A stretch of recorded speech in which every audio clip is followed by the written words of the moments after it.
Assalamualaikum warahmatullahi wabarakatuh. Salam sejahtera buat kita semuanya. Hari ini saya akan menjelaskan tentang sejarah demokrasi dari zaman kuno, kemudian zaman pertengahan, dan selanjutnya adalah zaman modern atau zaman sekarang, di mana proses demokrasi itu mengalami perubahan dari zaman ke zaman, meskipun substansi dari demokrasi itu tidak mengalami perubahan besar, yang dimana demokrasi itu masih dipahami sebagai kekuatan atau kekuasaan dari rakyat, oleh rakyat, dan untuk rakyat. Oleh karena itu, mari kita sama-sama menyimak sejarah dari demokrasi itu sendiri. Yang pertama, zaman kuno, di mana kata demokrasi pertama muncul pada masa politik dan filsafat Yunani kuno di negara kota Athena yang dipimpin oleh Cleisthenes. Warga Athena mendirikan negara yang umum dianggap sebagai negara demokrasi. uh, Cleisthenes ini dianggap sebagai bapak demokrasi karena sudah banyak melakukan perubahan tentang sistem pemerintahan dan sistem hukum yang ada di dalam, sehingga beliau banyak memberikan jasa terhadap perubahan tatanan kehidupan pemerintahan di Yunani kuno. Warga Athena mendirikan negara yang umum dianggap sebagai negara demokrasi pertama pada tahun 508 sampai 507 sebelum Masehi, sehingga Cleisthenes itu disebut sebagai bapak demokrasi Athena. Demokrasi pertama dibentuk atau terbentuk demokrasi langsung dan memiliki dua ciri utama. Yang pertama adalah pemilihan acak warga biasa untuk mengisi jabatan administratif, itu biasanya jabatan untuk kalau sekarang ya PNS ya gitu. Jabatan administratif dan yudisial, jabatan kehakiman di pemerintahan, dan majelis legislatif yang terdiri dari seluruh warga Athena. Jadi majelis legislatif ini adalah seluruh warga Athena dalam konteks itu ada batasan-batasannya, misalnya bukan wanita, kemudian bukan budak, bukan orang asing, bukan yang tidak memiliki tanah, atau pria yang di bawah 20 tahun. Sebuah warga negara yang memenuhi ketentuan boleh berbicara dan memberi suara di majelis, sehingga tercipta hukum di negara kota tersebut. Akan tetapi, kewarganegaraan Athena tidak mencakup wanita, budak, orang asing, non pemilik tanah atau bukan pemilik tanah, dan pria yang berusia di bawah 20 tahun. Ya, sekitar 200.000 sampai 400.000 penduduk Athena, ada 30 sampai 60.000 diantaranya merupakan warga negara. Jadi selebihnya itu adalah wanita, tadi ada budak, ada orang yang tidak memiliki tanah, ya. Kemudian juga pria yang berusia 20 tahun gitu. Pengecualian sebagian besar penduduk dari kewarganegaraan sangat berkaitan dengan pemahaman tentang kewarganegaraan yang masa itu nyaris sepanjang zaman kuno. Manfaat kewarganegaraan selalu terikat dengan kewajiban ikut serta dalam perang. Jadi, kalau orang yang sudah dianggap dewasa, pria yang sudah dianggap dewasa itu wajib ikut perang. Tetapi dari kecilnya mereka sudah diajari bagaimana cara berperang, cara menaklukkan lawan dengan tombak, dengan penangkis dan lain sebagainya, bagaimana cara berkuda, bagaimana cara memanah, bagaimana cara sparring dan lain sebagainya. Ya, nanti setelah mereka sudah cukup dewasa, ya kurang lebih sekitar 20 tahun, maka mereka diwajibkan untuk ikut perang. Ya, kalau sekarang itu ya semacam bela negara gitu ya semacam wajib militer gitu. Ya, jadi mereka dikenakan wajib militer dan wajib ikut perang dalam menjaga keamanan atau menguasai daerah lain. Demokrasi Athena tidak hanya bersifat langsung dalam artian keputusan dibuat oleh majelis, tetapi juga sangat langsung dalam artian dipilih langsung oleh masyarakat melalui majelis atau bol itu ya semacam dewan juga, dan pengadilan mengendalikan seluruh proses politik, dan sebagian besar warga negara terus terlibat dalam urusan publik. Meski hak-hak individu tidak dijamin oleh konstitusi di Athena dalam artian modern, bangsa Yunani kuno tidak punya kata untuk menyebut hak. Penduduk Athena menikmati kebebasan tidak dengan menentang pemerintah. Jadi penduduk Athena boleh melakukan hal sesuatu, yang penting jangan menentang pemerintah. Karena kalau sudah menentang pemerintah, berarti ya menentang aturan yang ada. Gitu. Kalau sudah menentang aturan yang ada, pasti akan diberikan hukuman sesuai dengan aturan yang berlaku dalam negara itu.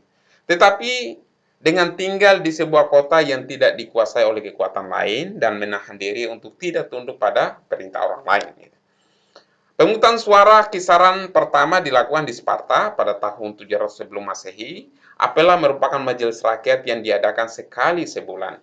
Di Apela, penduduk Sparta memilih pemimpin dan melakukan pemungutan suara dengan cara pemungutan suara kisaran atau teriakan. Jadi, kalau semua orang yang ada di dalam majelis itu, ya di apela itu sudah berkumpul, maka yang mempunyai hak suara di situ mengacungkan tangan kemudian berteriak, saya memilih A, saya memilih B, saya memilih C. Gitu. Jadi setiap orang boleh bersuara gitu, memberikan suaranya dan memilih siapa yang pantas untuk menjadi atau menduduki majelis di dalamnya.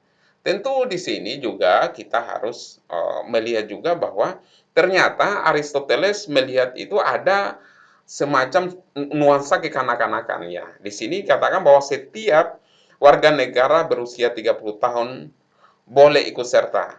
Tetapi Aristoteles menyebutnya hal itu adalah kekanak-kanakan karena ada sebabnya. Dalam forum, dalam apela itu ya, majelis rakyat itu memang terjadi perdebatan gitu karena ributnya mereka, ada berbagai kepentingan, berbagai suara, maka terjadi keributan ya semacam sekarang lah, anggota dewan banting kursi, banting meja, banting mikrofon, lain sebagainya, kemudian teriak ke sana kemari, dan itu kan sudah bersifat kekanak-kanakan ya.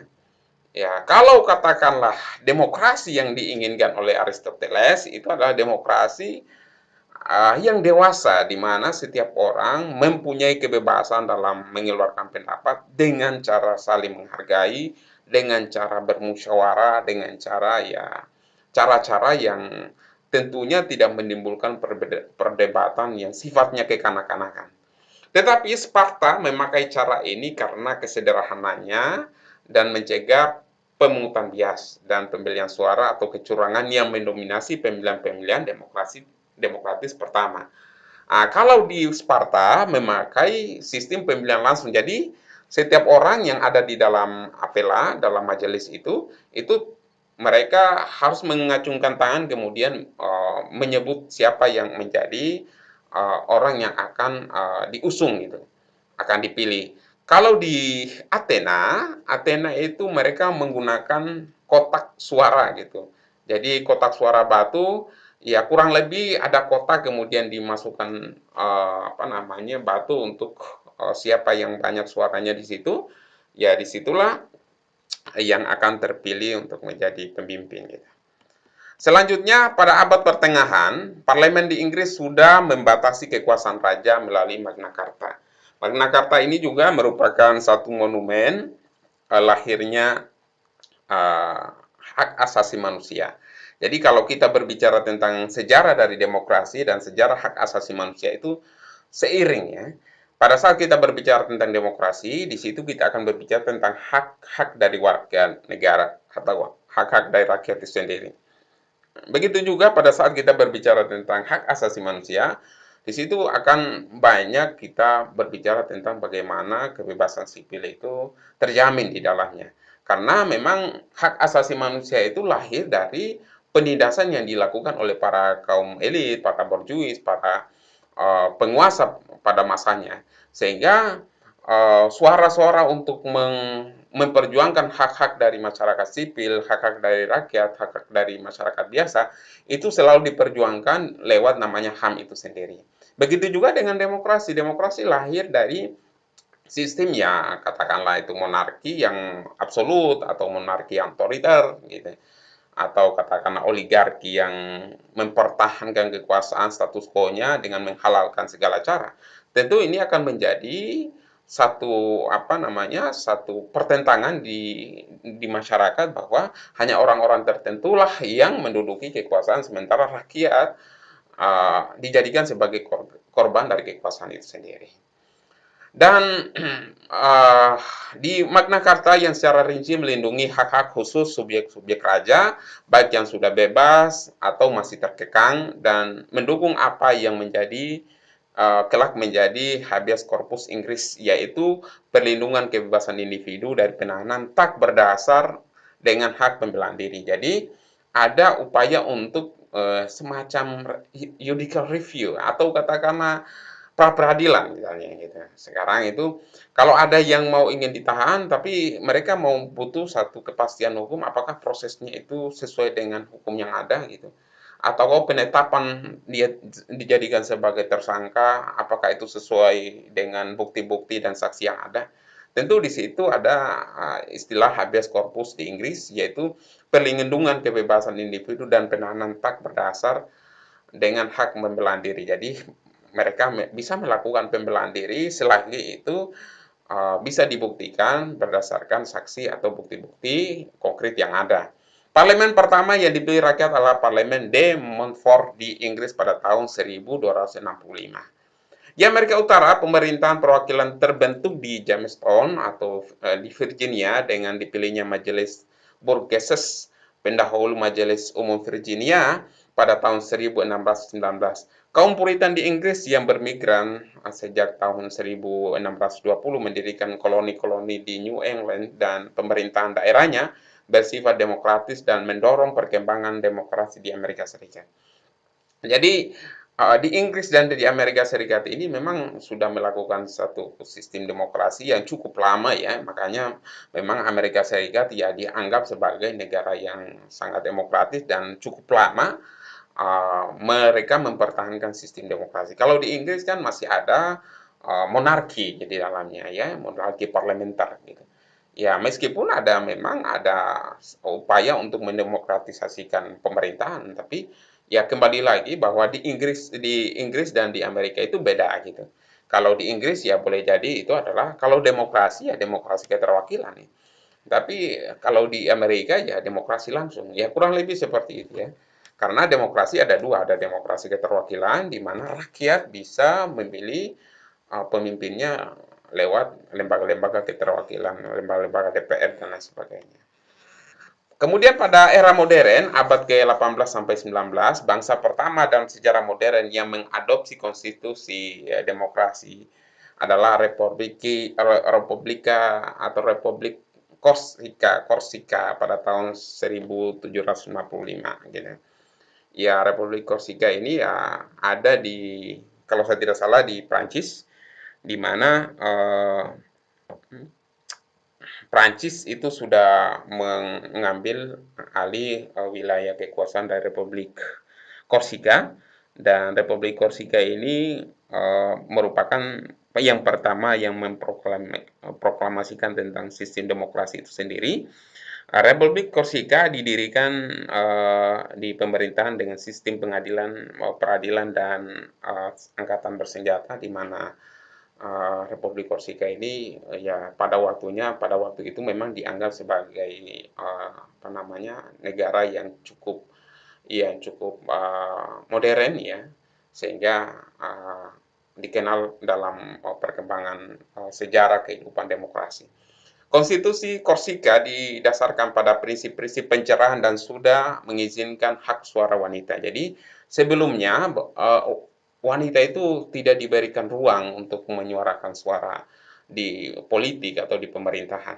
Karena menganggap bahwa perempuan itu tidak mempunyai kekuatan apa-apa ya. Jadi ada semacam stereotip atau stigma kepada para perempuan ya dari sudah lama sih ya, dari zaman-zaman dulu sudah dicap bahwa wanita itu ya tidak mempunyai hak untuk di politik maupun di pemerintahan. Ya nanti pada Republik Korsika ini mereka sudah memberikan izin kepada wanita untuk bersuara gitu, untuk menyuarakan suaranya di politik atau di pemerintahan. Hak yang baru diberikan di negara demokrasi lain pada abad ke-20. Pada tahun 1789, Prancis pasca revolusi mengadopsi Deklarasi Hak Asasi Manusia dan Warga Negara dan Konvensi Nasional dipilih oleh semua warga negara pria pada tahun 1792. Penetapan hak suara pria universal di Prancis pada tahun 1848 adalah peristiwa penting dalam sejarah demokrasi. Jadi ini adalah sejarah yang terjadi di Prancis. Hak suara pria universal ditetapkan di Prancis pada bulan Maret 1848 setelah Revolusi Prancis. Ya, Revolusi Prancis itu ya banyak dengan ditandainya di mana kaum borjuis ya pada waktu itu sudah melakukan penindasan sehingga kaum buruh melakukan perlawanan terhadap kaum borjuis karena menganggap bahwa hukum itu hanya dikuasai oleh para borjuis dan mereka bisa mengendalikan sistem hukum yang ada, sedangkan kaum buruh dijadikan sebagai korban atau kambing hitam dalam pemerintahan. Ya, oleh karena itu banyak kebijakan-kebijakan dalam pemerintahan yang merugikan kaum buruh dan kaum buruh melakukan revolusi perlawanan terhadap pemerintahan. Pada tahun 1848, serangkaian revolusi pecah di Eropa setelah para pemimpin negara diperhadapkan dengan tuntutan konstitusi liberal dan pemerintahan yang lebih demokratis dari rakyatnya. Jadi, ya ada pemerintahan yang seperti yang saya katakan, pemerintahan yang absolut atau sistem monarki yang absolut, sistem monarki yang tidak mengedepankan kepentingan rakyat, ya disitulah ada tuntutan dari rakyat untuk mengedepankan konstitusi liberal dan pemerintahan yang demokratis. Kemudian selanjutnya, walaupun tidak disebut demokrasi oleh para pendiri Amerika Serikat, mereka memiliki keinginan yang sama untuk menguji prinsip kebebasan dan kesetaraan alami di negara ini. Konstitusi Amerika Serikat yang diadopsi pada tahun 1788 menetapkan pemerintahan terpilih dan menjamin hak-hak dan kebebasan sipil. Pada zaman kolonial sebelum tahun 1776 dan beberapa saat setelahnya, hanya pemilik properti pria dewasa berkulit putih yang boleh memberi suara, budak Afrika dan sebagian besar penduduk berkulit hitam bebas dan wanita tidak boleh memilih.